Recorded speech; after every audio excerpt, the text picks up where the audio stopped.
নমস্কার বন্ধুরা, তোমাদের সবাইকে স্বাগত জানাই ইংল্যান্ডের ম্যানচেস্টার থেকে একটা নতুন ব্লগে।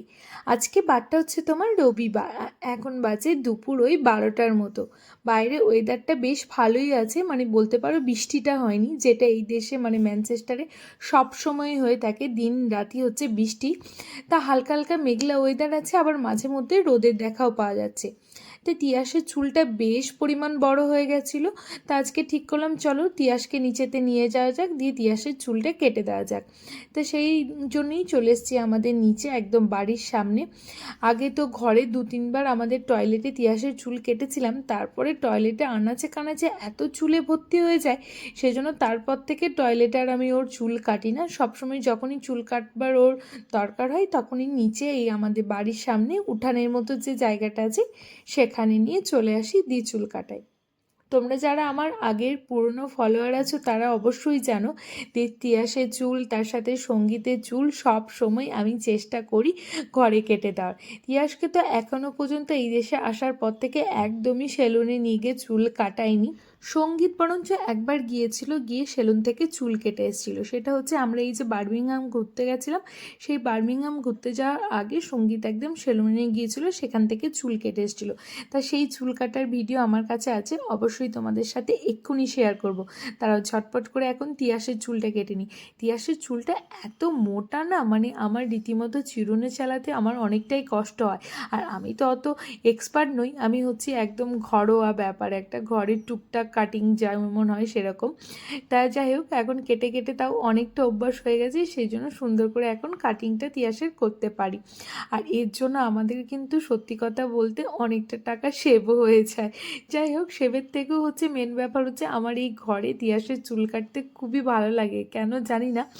এই দেশে আসার পর থেকে আমার চুল কাটাটা একটা নেশা হয়ে গেছে। ইন্ডিয়াতে থাকাকালীনও ছিল, ইন্ডিয়াতে থাকাকালীনও আমি তিয়াসের অনেকবার বহুবার ঘরে চুল কেটে দিয়েছি, কারণ তিয়াসের একটা ছোটোবেলায় প্রবলেম ছিল, ও কিছুতেই সেলুনে যেতে চাইতো না, সেলুনে গিয়ে প্রচুর কান্নাকাটি করতো। সেই জন্যই ছোটোবেলা থেকে বেশিরভাগ টাইমটাই ওকে আমি নিজের ঘরেই চুল কেটে দিতাম।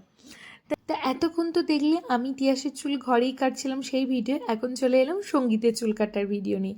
সঙ্গীত এটা সেলুন থেকে চুল কেটেছে, এটা হচ্ছে বার্মিংহাম ঘুরতে যাওয়ার আগে। তা এখানে সেলুনের সঙ্গীত প্রথমবার গিয়েছিল হচ্ছে চুল কাটার জন্য, কারণ সঙ্গীতও আগে যায়নি, যে ওই যে বলি ঘরেই আমিই কেটে দিই। এবার আসি এখানে সেলুনে চুল কাটার জন্য কী রকম চার্জ নেই। সঙ্গীত যে গিয়েছিল, সঙ্গীতের যে চুলটা কেটে দিয়েছে দেখতেই পাচ্ছ, কাটা কমপ্লিট হয়ে গেছে। সঙ্গীতের চার্জটা নিয়েছে হচ্ছে তোমার 12 পাউন্ড, মানে আমাদের ভারতীয় টাকার 1200 টাকার মতো। তাহলে বুঝতেই পেলে এখানে সেলুনে চুল কাটতে কীরকম টাকা নেই। আর মেয়েদের তো কোনো রকম এক্সপিরিয়েন্স এখনও পর্যন্ত আমার হয়নি, আমি এখনও পর্যন্ত যাইনি, যদি কখনো যাই অবশ্যই তোমাদের সাথে শেয়ার করব। আর এটা হচ্ছে ছেলেদের, তাও হচ্ছে এটা ছেলেদের একদম বলতে পারো মিনিমাম রেঞ্জ, এর নিচেও হয়তো আছে, কিছু কিছু সেলুন হয়তো 8 পাউন্ডও নেয়, কিন্তু সঙ্গীতের এই চুল কাটিংয়ে লেগেছিল হচ্ছে তোমার 12 পাউন্ড মতো। আর এই ভিডিওটা আবার সেদিন বানিয়েছিল হচ্ছে তোমার তিয়াস।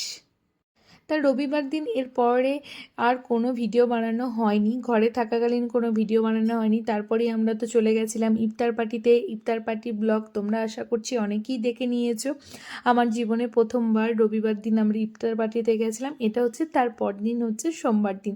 সোমবার দিন এখন বাজে হচ্ছে সন্ধে ওই 7:30টার মতো। আমি তো রীতিমতো কাজে গেছিলাম, কাজে থেকে এখন বাস স্ট্যান্ডে এসে ওয়েট করছি। আর এখন দেখো বাইরের পরিবেশটাকে দেখে মনে হচ্ছে সবে এই সন্ধে লেগেছে।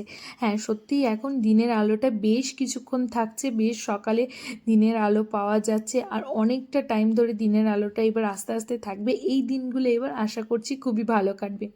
তারপর বাড়ি ফিরে খেয়ে নিলাম হচ্ছে পালং শাক আর হচ্ছে স্যালমন মাছের কারি দিয়ে ভাত। এটা আমি কালকে দুপুরেই বানিয়ে রেখে দিয়েছিলাম, বেশ কয়েকদিনের রান্না বান্না করে ফ্রিজে রেখে দিয়েছি, শুধু ভাতটা সঙ্গীত অফিস থেকে এসে বানিয়ে নিয়েছিল। যেহেতু আমার ফিরতে ফিরতে প্রায় 8টা হয়ে যায়, তাই 8টার সময় বাড়ি ফিরে স্নান করে আর আমার কোনো রকম কাজের এনার্জি থাকে না, তাই সঙ্গীতই ও অফিস থেকে ফিরে ভাতটা বানিয়ে নিয়েছিল। এখন এবার সবাই মিলে খাওয়া দাওয়া করছি আর তার সাথে মুভি দেখছি।